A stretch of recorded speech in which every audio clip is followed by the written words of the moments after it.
A parent's worst nightmare. We're hearing from those who are waiting for their students at Riverview High School in Sarasota after a hoax call left them in lockdown. And the city of Northport working on its roads after Hurricane Ian. We'll share the progress on this project. Plus, one local veteran is honored for his patriotism in Manatee County. Good evening, and thanks for joining us on this Tuesday night. I'm Summer Smith, and we begin tonight with our top story. I want him in my arms. I can't wait till he comes out. I don't even know if I want to send him to school anymore. It's ridiculously scary. What started out as a normal Tuesday ended in panic and distress for teachers, students, and parents of Riverview High School. The school put on lockdown after a suspicious call came in early this afternoon.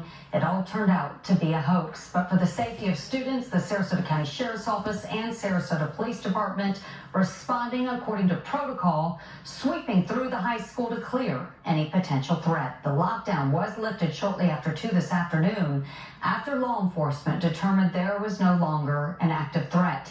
ABC 7's Jace Harper spoke to students and parents about the terrifying ordeal. Yeah, as you can imagine, it was a very stressful situation as parents were filled around the parking lot here waiting to hear anything they could from law enforcement or even their students that were on the inside. Now, the students are the biggest part of this entire equation. Now, we had a chance to catch up with a few of them to find out what exactly was going on the inside. It's scary because we didn't really know what was going on, man, but it was just, yeah. It was scary. You didn't know if it was a drill? Yeah, we didn't know if it was a drill or was it serious or what was going on. We was just fearing for our life. I mean, I called my mom and my dad, and yeah, they were pretty freaked out about it. It was, it was scary. Now, law enforcement says this is actually an issue that's been happening at multiple schools lately, and they're doing their hardest to try to find out where these calls are coming from. And as far as what we know today, today's came from a male voice that they're trying to track down. And we'll bring you the latest as soon as we have it. But for now, here in Sarasota, Jace Harper, ABC 7, your local station. And an uptick in swatting calls had allegedly been received by schools throughout the United States today as well. Also in South Florida, Broward County high schools found themselves in lockdowns after they too received similar phone calls. High school in Broward County on lockdown secure mode for the remainder of the school day due to prank calls. One by one, several South Florida high schools were placed on lockdown following suspicious calls related to swatting, also known as hoax 911 calls, typically involving gunfire or acts of extreme violence. While the threats weren't real, the fears among parents certainly were. I was scared for my life.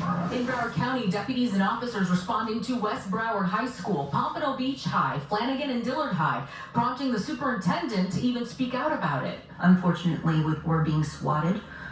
These threats are not real. And that we are in no danger at this point in time. A large law enforcement presence at Miami-Dade schools, at Ronald Reagan High and at Miami Central High, along with J.C. Bermudez High School and John Smith K-8 Center. Students at Miami Central telling us they heard reports of an active shooter on campus, so they hid in corners and away from doors for their safety.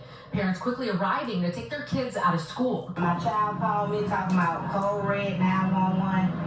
I don't know, so I had to come get my child. Schools were secured while police conducted their investigations. At the end, the threats were unfounded and the schools have been cleared. And tonight, the Manatee County Sheriff's Office investigating an online threat at Hale Middle School in East Bradenton. Detectives say someone made an alleged threat in a group chat. That person has been arrested and is now facing serious legal and school district consequences. Deputies were on campus today to make sure students there were safe. This incident was not related to the swatting incidents at various schools across the state. A Bradenton postal carrier behind bars, Natasha Prieto, indicted on charges of smuggling cocaine through the mail. Prieto allegedly provided addresses on her route to Angel Costs. Law enforcement says she then arranged to have packages of cocaine shipped from overseas to those addresses. Prieto is accused of then grabbing the packages before they could be delivered so the drugs could be sold. Both suspects are charged with possession with intent to distribute cocaine, and they face a minimum of 10 years in federal prison. A Bradenton police officer hit by a car while directing traffic. It happened early this morning on Manatee Avenue at 43rd Street West. Detectives say a 57-year-old woman hit the officer after driving around a coned-off area. The officer was taken to the hospital with non-life-threatening injuries and is in stable condition. The driver was charged with careless driving and failure to move over. We have an update tonight to the tragic death of the Polk